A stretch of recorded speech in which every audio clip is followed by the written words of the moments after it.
একটি বাড়ি যেটা দেখতে খুবই সুন্দর এবং তার পরিবেশ খুবই মনোরম, কিন্তু মানুষ দিন দিন সেখান থেকে ভ্যানিশ হয়ে যায়, বিশেষ করে মেয়েরা। পুলিশরা এই ব্যাপারটা ভালোভাবে তদন্ত করে, কিন্তু তারা কোনো রকম ক্লু খুঁজে পায় না। এমনকি এই বাড়িতে অদ্ভুত কিছু ঘটনা ঘটতে শুরু হয়ে যায়। এবার প্রশ্ন হলো, এই সব কিছুই কি কোনো অশরীরী কাজ, নাকি খুনির মাস্টার প্ল্যান?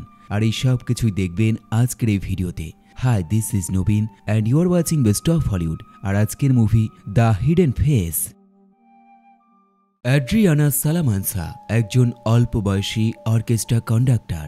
সে বাড়িতে বসে তার গার্লফ্রেন্ডের শেষ রেকর্ড করা ভিডিওটা মন দিয়ে দেখতে থাকে, যেখানে তার গার্লফ্রেন্ড বলে, প্রিয় অ্যাড্রি, আমি তোমায় এই জিনিসটা অনেক আগেই বলতে চেয়েছিলাম, কিন্তু এখন পরিস্থিতি অনেক কঠিন হয়ে গেছে, তাই আমাদের এই সম্পর্ক আর টিকিয়ে রাখা যাবে না। আমি তোমায় ছেড়ে চলে যাচ্ছি। যদিও আমি তোমায় ভালোবাসি, কিন্তু আমি তোমার সাথে থাকতে চাই না। তুমি আমায় ফিরে আসার জন্য রিকোয়েস্ট করবে না এবং একইভাবে আমায় ঘৃণা করবে না। এবং এরপর এই ভিডিওটা এখানেই শেষ হয়ে যায়। অ্যাড্রিয়ানা কিছুই বুঝতে পারে না, তার মনটা খারাপ হয়ে যায়, একই সাথে তার চোখ দিয়ে জল বেরিয়ে আসে। তাই সে নিজেকে ফ্রেশ করার জন্য টয়লেটে চলে যায়। রাত হলে অ্যাড্রিয়ানা পাশের একটি বারে চলে যায়, কিন্তু এখানে এসেও সে তার চোখের জল থামাতে পারে না। সে চুপচাপ টেবিলে বসে থাকে। একজন ওয়েট্রেস নতুন কাস্টমার দেখে তার দিকে এগিয়ে আসে। এই মেয়েটির নাম হলো ফ্যাবিয়ানা। ফ্যাবিয়ানা প্রথম দেখাতেই বুঝতে পেরে যায় ছেলেটি বেশ দুঃখী রয়েছে, তাই সে তাকে ড্রিঙ্ক করতে দেয়। এখন এই ড্রিঙ্ক করা শেষ হলে অ্যাড্রিয়ানা যখন বাইরে যায়, তার সাথে অচেনা এক ব্যক্তির ধাক্কা লেগে যায়। যদিও এটা ভুলবশত হয়, কিন্তু সেই মানুষটি তার সাথে ফাইট করতে শুরু করে দেয়। যেহেতু সে নেশা করে রয়েছে, তাই খুব সহজেই এই ফাইটে সে আহত হয়ে যায়। ফ্যাবিয়ানা এই দৃশ্য দেখে ছুটে তার কাছে আসে। সে লক্ষ্য করে তার নাক দিয়ে রক্ত ঝরছে এবং তার হাঁটার শক্তিটাও নেই। তাই সে নিজের গাড়ি করে অ্যাড্রিয়ানাকে তার বাড়িতে নিয়ে যায় এবং রাতে থাকার জন্য একটি সোফা তাকে দিয়ে দেয়। অ্যাড্রিয়ানা পুরো রাতটাই সেই সোফার মধ্যে কাটায়। সকাল হলে তার যখন ঘুম ভাঙে, সে প্রথমবার বুঝতে পারে আগের দিন রাতে কি হয়েছে। এমনকি সে একটি অচেনা মেয়ের বাড়িতে রয়েছে, আর এটা ভেবে সে বেশ লজ্জিত হয়ে যায়। সে সঙ্গে সঙ্গে ফ্যাবিয়ানার কাছ থেকে তার গাড়ির চাবিটা নিয়ে এখান থেকে চলে যায়। ফ্যাবিয়ানা খানিকটা অবাক হয়, কারণ ছেলেটি তাকে গুরুত্ব না দিয়ে চলে যাবে এটা সে ভাবতেই পারেনি। বাড়ি গিয়ে অ্যাড্রিয়ানা তার কাজে চলে যায়, যেই কাজটা সে এতদিন ধরে করে এসেছে, অর্থাৎ অর্কেস্ট্রা কন্ডাক্টর। কিন্তু আজ তার মুড খুব একটা ভালো নেই, তাই তার কাজ মাঝখানেই বন্ধ করে বাড়িতে ফিরে যায়। রাত হলে আরও একবার সে সেই বারে চলে যায় এবং এবার সে কোনো রকম ড্রিঙ্ক করে না, বরং ফ্যাবিয়ানার সাথে ভালোভাবে কথা বলে। আগের দিনে ঘটে যাওয়া প্রত্যেকটা ঘটনার জন্য সে তার কাছে ক্ষমা চায় এবং একইভাবে এরা দুজন গল্প করতে শুরু করে দেয়।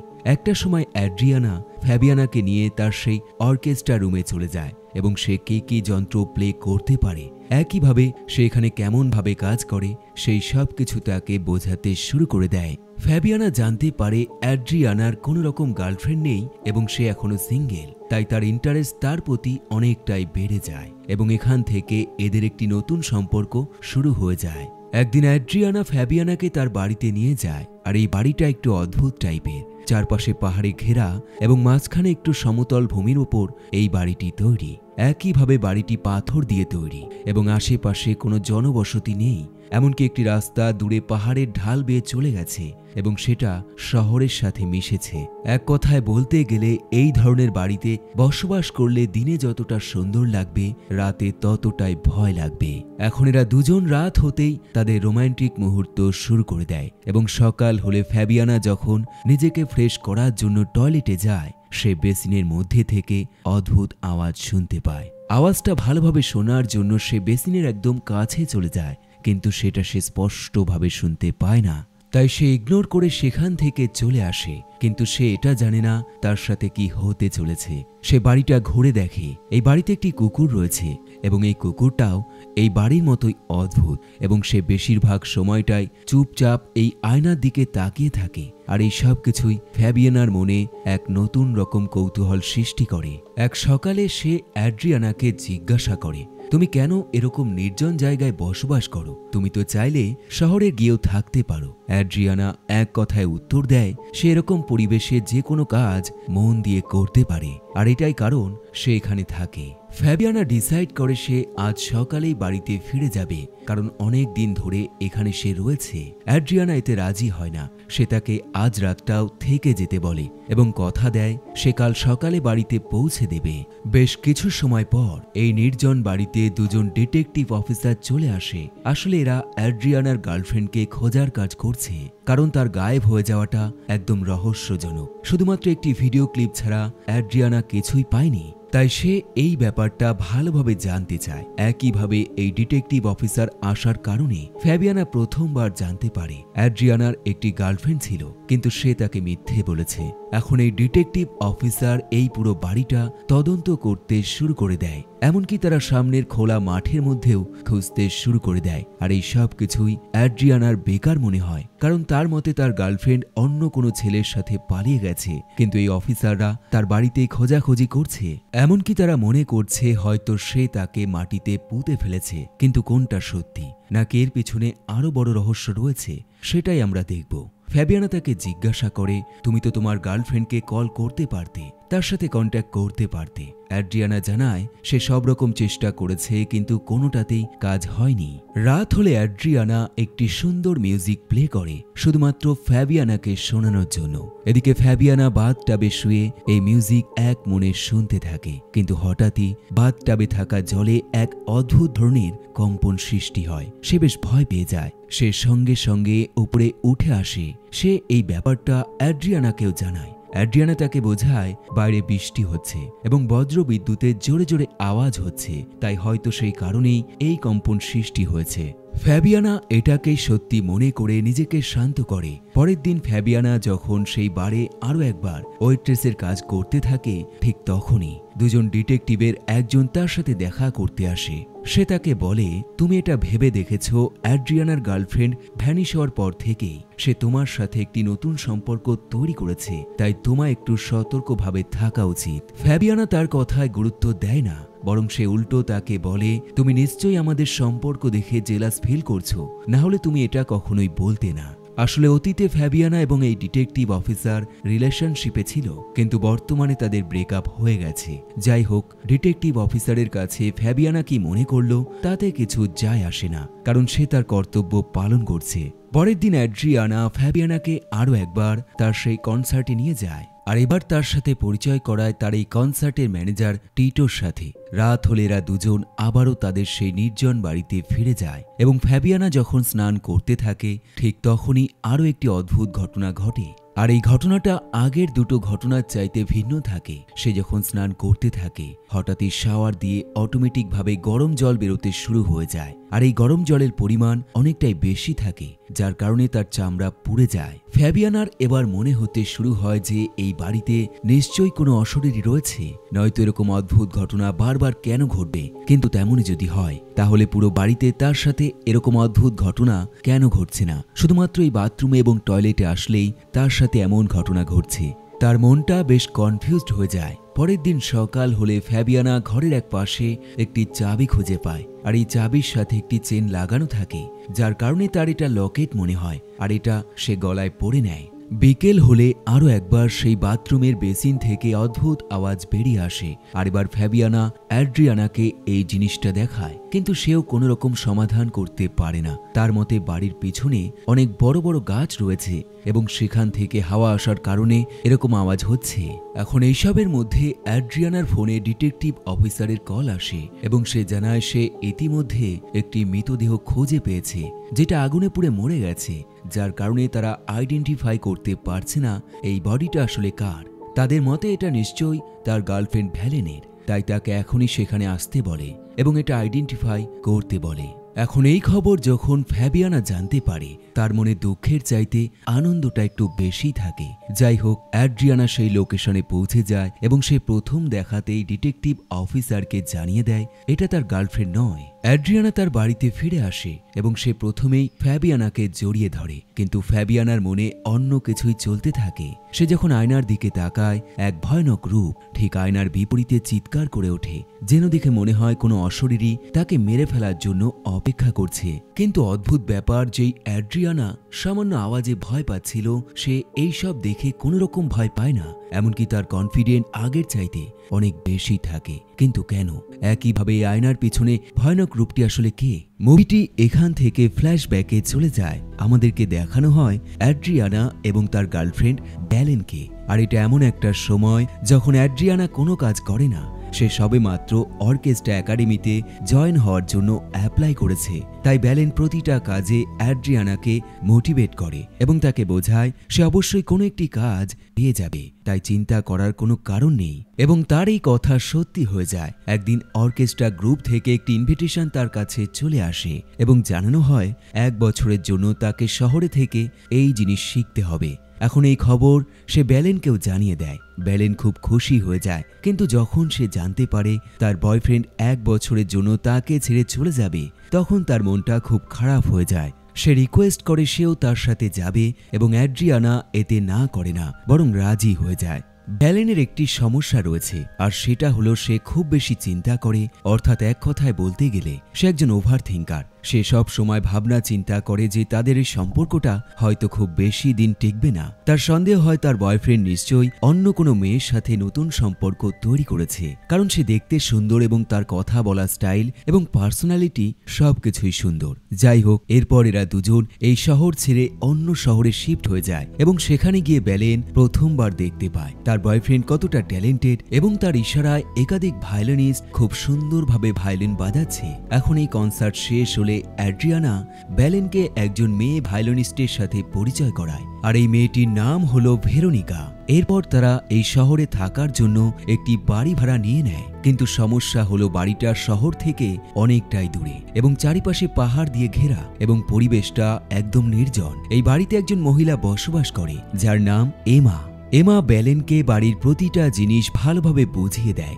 একইভাবে সে জানায় এই বাড়িতে একটি কুকুর রয়েছে যার নাম হান্স, তাই তাকে যদি থাকতে হয় এই কুকুরটিকেও যত্ন করতে হবে। এমনকি সে জানায় সে 1 মাসের মধ্যে বার্লিনে বিশেষ কাজের জন্য চলে যাবে, তাই সেই সময়টায় এই কুকুরটির যত্ন আরো ভালোভাবে করতে হবে। ব্যালেন কুকুর বেশ পছন্দ করে, তাই তার এতে কোনো রকম প্রবলেম নেই। সে এক কথায় রাজি হয়ে যায়। ব্যালেন একজন শু ডিজাইনার। সে বড় বড় কোম্পানিতে নতুন মডেলের শুগুলো ডিজাইন করে থাকে। আর এমনই একদিন সে কাজ থেকে যখন বাড়িতে ফিরে আসে, সে দেখে ভেরোনিকা নামের সেই মেয়েটি অ্যাড্রিয়ানার সাথে একই ঘরে বসে রয়েছে। এমনকি অ্যাড্রিয়ানা তার সাথে ফ্লার্ট করছে। ব্যালেন এই মুহূর্তে নিজেকে সামলে নেয় এবং এখান থেকে চলে যায়। কিন্তু তার এই সন্দেহ আরো গভীর হয়ে যায় যখন সে অ্যাড্রিয়ানার ফোনটা চেক করে। সে দেখতে পায় অ্যাড্রিয়ানা ভেরোনিকার সাথে মেসেজে কথা বলে। ব্যালেন এইসব কিছু আর সহ্য করতে পারে না, তাই সে অ্যাড্রিয়ানাকে স্পষ্টভাবে জানিয়ে দেয় সে যদি এই মেয়েটির সাথে কথা বলে তবে সে আর তার সাথে কোনো রকম সম্পর্ক রাখবে না। অ্যাড্রিয়ানা তাকে শান্ত করে এবং বোঝায় সে আর কখনোই এই মেয়েটির সাথে কথা বলবে না। এরপর সে কাজে চলে যায়, কিন্তু ব্যালেনের মন মোটেও শান্ত হয় না। তার ওভার থিঙ্কিং মাইন্ড কন্টিনিউ এই ব্যাপারে ভাবনা চিন্তা চালিয়ে যায়। তাই সে এই পুরো ঘটনা এই বাড়ির ওনার এমাকে জানায়। এমা তাকে পরামর্শ দেয় তার উচিত এই সংশয় দূর করার জন্য তার বয়ফ্রেন্ডের একটি পরীক্ষা নেওয়া। আর এই বলে সে তাকে ঘরের ভিতরে নিয়ে যায় এবং তারপর তাকে একটি গোপন রুম দেখায়, যেটা ব্যালেন এতদিন থেকেও লক্ষ্য করেনি। আসলে এটা কারোর চোখেই পড়বে না যদি কেউ না বলে দেয়। এই ঘরের দরজাটা ঠিক ঘরের আয়নার পেছনে সেট করা এবং এটা খোলার জন্য যেই তালাটা রয়েছে সেটা আয়নার পাশে একটি গোপন জায়গায় রয়েছে।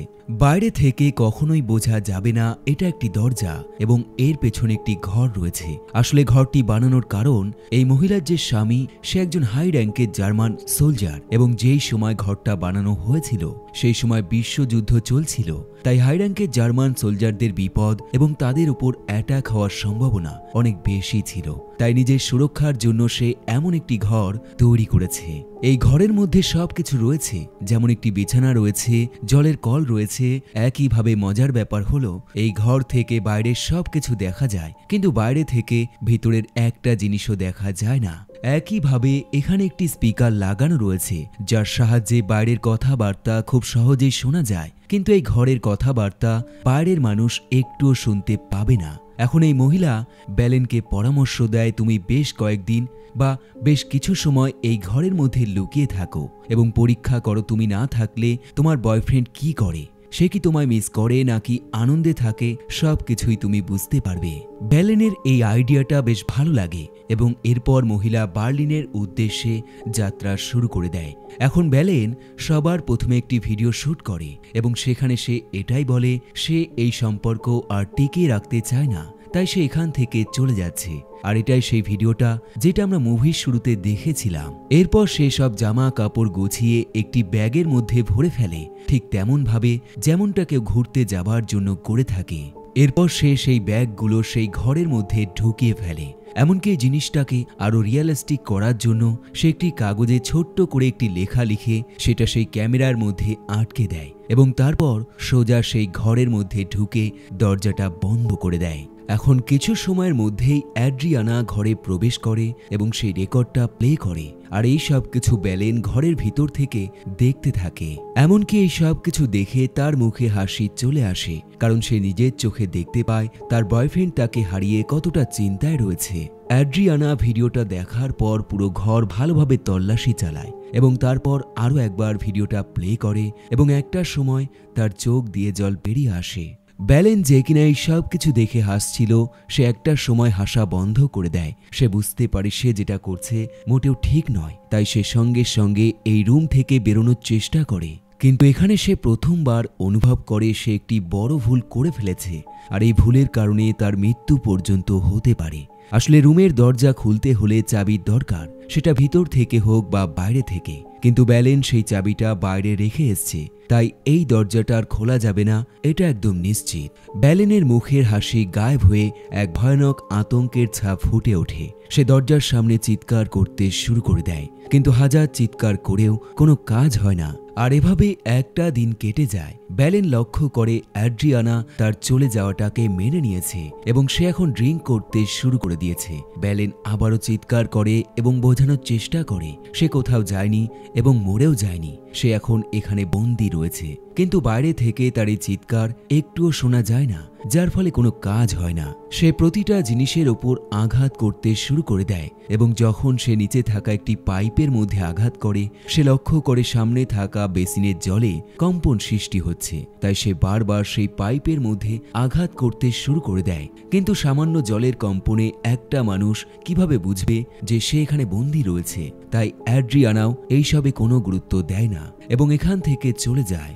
ব্যালেনের মাথার বিভিন্ন রকম দুশ্চিন্তা ঘুরতে শুরু করে। সে ভাবতে শুরু করে কেউ যদি জানতেই না পারে যে এই ঘরে সে বন্দী রয়েছে, তাহলে সে চিরজীবন এখানে বন্দী থাকবে, অর্থাৎ এখানে তার মৃত্যু হয়ে যাবে। সে সঙ্গে সঙ্গে ঘরের চারপাশে খাবার খুঁজতে শুরু করে দেয়। সে একটা সময় খাবার খুঁজে পায়, কিন্তু এই খাবার এতটাই খারাপ যেটা খেলে তার মৃত্যু খুব তাড়াতাড়ি হয়ে যাবে। এরপর সে দেওয়ালে একটি ফুটো করার চেষ্টা করে, কিন্তু তখনই ঘরের লাইটটা বন্ধ হয়ে যায়। তাই সে চুপচাপ বিছানায় বসে থাকে এবং ঠিক তখনই সে আয়না দিয়ে লক্ষ্য করে অ্যাড্রিয়ানা অন্য একজন মানুষকে তার বাড়িতে নিয়ে এসছে এবং এই মানুষ আর কেউ নয়, স্বয়ং ফ্যাবিয়ানা নামের সেই মেয়েটি। আসলে এটা সেই সময় যখন অ্যাড্রিয়ানা বাড়ি গিয়ে ড্রিঙ্ক করার পর ফ্যাবিয়ানা নামের ওয়েট্রেসকে তার বাড়িতে নিয়ে এসেছিল। এখন ব্যালেন এই দুজনের রোমান্টিক মুহূর্তগুলো সে নিজের চোখে দেখে এবং চোখ দিয়ে জল বেরিয়ে আসে। সে তার কান্না আর থামাতে পারে না, সে জোরে জোরে কাঁদতে শুরু করে দেয় এবং একটা সময় তার আচরণ পাগলের মতো হয়ে যায়। এখন সে প্রতিদিন সকাল হলেই ঘুম থেকে ওঠে এবং ফ্যাবিয়ানাকে তার সামনে দেখতে পায়, আর এই জিনিসটা তার একদম সহ্য হয় না। সে দেখে কিভাবে একটি মেয়ে তার প্রতিটা জিনিস নিজের মনে করে ব্যবহার করছে এবং এতে তার মনে কোনো রকম দ্বিধা বোধ নেই। ব্যালেন এখানে লক্ষ্য করে সে যখন তার ঘরে থাকা বেসিনের মধ্যে চিৎকার করছে, তখন সেই শব্দ বাইরে থাকা রুমের বেসিন থেকে কিছুটা হলেও বেরিয়ে আসছে। তাই সে আরো বেশি করে চিৎকার করতে শুরু করে দেয়, কিন্তু এই শব্দ বাইরে থেকে স্পষ্টভাবে শোনা যায় না। আর এটাই সেই সময় যখন ফ্যাবিয়ানা বেসিন থেকে অদ্ভুত কিছু শব্দ শুনছিল, আর সেই শব্দ আর কেউ নয়, স্বয়ং ব্যালেন করছিল। এমনকি এরপর ব্যালেন তার এই ঘরের ভিতরে থাকা সুইচ ব্যবহার করে সে মাঝে মাঝেই শাওয়ার দিয়ে গরম জল এবং ঠান্ডা জল বের করতে শুরু করে দেয়। আর এই সব কিছু করার একটাই কারণ, সে যে করেই হোক ফ্যাবিয়ানা অথবা অ্যাড্রিয়ানাকে বোঝাতে চায় সেখানে বন্দী রয়েছে। কিন্তু এভাবে দিনের পর দিন কেটে যায় এবং তার প্রতিটা চেষ্টা ব্যর্থ হয়ে যায়। একদিন সে লক্ষ্য করে ফ্যাবিয়ানা তার এই রুমের চাবিটা খুঁজে পেয়েছে, কিন্তু মেয়েটি সেটা গলার লকেট ভেবে পড়ে নেয়। ব্যালেন বুঝতে পারে না সে এখন কি করবে। রাত হলে সে নিজের খিদে মেটানোর জন্য সেই খারাপ খাবারগুলোই খেতে শুরু করে দেয়। পরের দিন সকাল হলে অ্যাড্রিয়ানার কাছে ডিটেকটিভের কল আসে এবং তাকে একটি মৃতদেহ আইডেন্টিফাই করার জন্য আসতে বলে এবং কথা মতো অ্যাড্রিয়ানা সেখানে চলে যায়। আর এই সুযোগে ব্যালেন আরও একবার তার চেষ্টা চালিয়ে যায়। সে আবারও বেসিনের জলে কম্পন করতে শুরু করে দেয়। আর এবার ফ্যাবিয়ানার বেশ অদ্ভুত লাগে, তাই সে চিৎকার করে ওঠে এবং ঠিক তখনই ব্যালেন সেই কম্পন বন্ধ করে দেয়। ফ্যাবিয়ানার মনে সন্দেহ আরও বেড়ে যায়, তাই সে এবার প্রশ্ন করতে শুরু করে। সে জিজ্ঞাসা করে, তুমি কি আমার সাথে কথা বলতে পারো? ব্যালেন আরও একবার জলে কম্পন করে, যার অর্থ হলো সে কথা বলতে পারে। ফ্যাবিয়ানা এবার জিজ্ঞাসা করে, তুমি আসলে কে? আর এই বলে সে প্রত্যেকটা মানুষের নাম এক এক করে নিতে শুরু করে দেয় এবং শেষে গিয়ে জিজ্ঞাসা করে, তুমি কি ব্যালেন? আর ঠিক তখনই ব্যালেন আরও একবার জলে কম্পন করে, যেটা দেখে ফ্যাবিয়ানা শিওর হয়ে যায় ব্যালেন এখানে বন্দি রয়েছে। কিন্তু কিভাবে? সে যদি এখানে বন্দি থাকে তবে অ্যাড্রিয়ানা জিনিসটা কেন জানে না? তার মনে বিভিন্ন রকম প্রশ্নের সৃষ্টি হয় এবং ঠিক তখনই তার মনে পড়ে সেই কুকুরটার কথা, যে সবসময় এই বাড়ির আয়নার দিকে তাকিয়ে থাকে। আসলে কুকুরটা অনেক আগের থেকেই জানে এই আয়নার পিছনে কেউ বন্দি রয়েছে, কারণ সে দেখতে না পারলেও সে অনুভব করতে পারে। ফ্যাবিয়ানা একদম আতঙ্কিত হয়ে যায়। সে এখন যে করেই হোক এই আয়নাটা খুলতে চায়। সে প্রথমে খুব টানাটানি করে, কিন্তু আয়নাটা খোলে না। তারপর সে চারপাশটা ভালোভাবে দেখে এবং পাশে থাকা ওয়ার্ডরোব খুলে ফেলে এবং ভিতরে সে একটি লক দেখতে পায় এবং অবশেষে তার গলায় থাকা চাবিটা দিয়ে সেই লকটা খুলতে যাবে, কিন্তু সে থেমে যায় এটা ভেবে যে সে যদি ব্যালেনকে মুক্ত করে ফেলে তবে তার জীবন থেকে অ্যাড্রিয়ানা নামের ছেলেটা চলে যাবে। আর এটা সে মোটেও চায় না, কারণ অ্যাড্রিয়ানাকে এখন সেও পছন্দ করে। এরপর অ্যাড্রিয়ানা বাড়িতে ফিরে আসলে সে সবার প্রথমে ফ্যাবিয়ানকে জড়িয়ে ধরে এবং এমন অবস্থায় সে আয়নার দিকে তাকিয়ে হাসতে শুরু করে দেয়, কারণ সে জানে বিপরীত পাশে ব্যালেন এই সব কিছু দেখছে এবং সে এটা তাকে দেখাতে চায়। আর এটাই মুভির বর্তমান সময়। এখন এভাবেই একটা একটা করে দিন কাটতে থাকে এবং ব্যালেনের করা সেই অদ্ভুত শব্দগুলো আস্তে আস্তে কমতে শুরু করে এবং একটা দিন এমন আসে যেদিন না জলে কম্পন হয়, না বাথরুম থেকে অটোমেটিকভাবে গরম জল বের হয়। প্রায় সব কিছুই বন্ধ হয়ে যায়। ফ্যাবিয়ানার মনে হয় হয়তো ব্যালেন আর বেঁচে নেই, সে মরে গেছে। তাই সে তার সাথে কথা বলার চেষ্টা করে, কিন্তু কোনো রকম সারা শব্দ বিপরীত পাশ থেকে ভেসে আসে না। তাই সে একদম শিওর হয়ে যায় ব্যালেন নিশ্চয়ই মরে গেছে। পরের দিন সকাল হলে একজন ডিটেকটিভ অফিসার ফ্যাবিয়ানার সাথে দেখা করতে আসে এবং তাকে বেশ কিছু ফটো হাতে ধরিয়ে দিয়ে এখান থেকে চলে যায়। ফ্যাবিয়ানা এই ফটোগুলো মন দিয়ে দেখে এবং সে লক্ষ্য করে প্রতিটা ফটোতেই অ্যাড্রিয়ানা আলাদা আলাদা মেয়ের সাথে রয়েছে। হয় সে কিস করছে, না হয় তাকে জড়িয়ে ধরেছে অথবা গল্প করছে। সে বুঝতে পারে অ্যাড্রিয়ানা নামের এই ছেলেটি মোটেও ভালো নয় এবং এখান থেকে তার প্রথমবার ব্যালেনের প্রতি মায়ার সৃষ্টি হয়। তাই সে সঙ্গে সঙ্গে সেই গোপন রুমের লকটা খুলে ফেলে এবং ভিতরে ঢুকে ব্যালেনকে খুঁজতে শুরু করে দেয় এবং কিছুটা যেতেই সে দেখে ব্যালেন একটি নোংরা বিছানার মধ্যে পড়ে রয়েছে। সে তার কাছে এগিয়ে যায় আর ঠিক তখনই ব্যালেন জেগে ওঠে এবং তার হাতের একটি কাচের বোতল দিয়ে ফ্যাবিয়ানার মাথায় সজোরে আঘাত করে এবং তাকে অজ্ঞান করে ফেলে। আসলে এই সব কিছুই ব্যালেনের প্ল্যান ছিল। সে বেশ কয়েকদিন একদম চুপচাপ এই ঘরের মধ্যে শুয়েছিল, যাতে বাইরে থেকে মনে হয় তার মৃত্যু হয়ে গেছে। এখন ব্যালেন সঙ্গে সঙ্গে ঘর থেকে বেরিয়ে আসে এবং ফ্যাবিয়ানাকে সেই ঘরের মধ্যে আটকে দেয় এবং দরজা লক করে দেয়। অর্থাৎ ফ্যাবিয়ানার মৃত্যু এই ঘরের মধ্যেই হয়ে যাবে। ব্যালেন লক্ষ্য করে দূরে গাড়ি চালিয়ে অ্যাড্রিয়ানা বাড়িতে ফিরে আসছে, কিন্তু সে তাকে মুখ দেখাতে চায় না, কারণ এই কদিনে সে অ্যাড্রিয়ানার আসল চরিত্র দেখে ফেলেছে। তাই সে তাকে আর মুখ দেখাতে চায় না।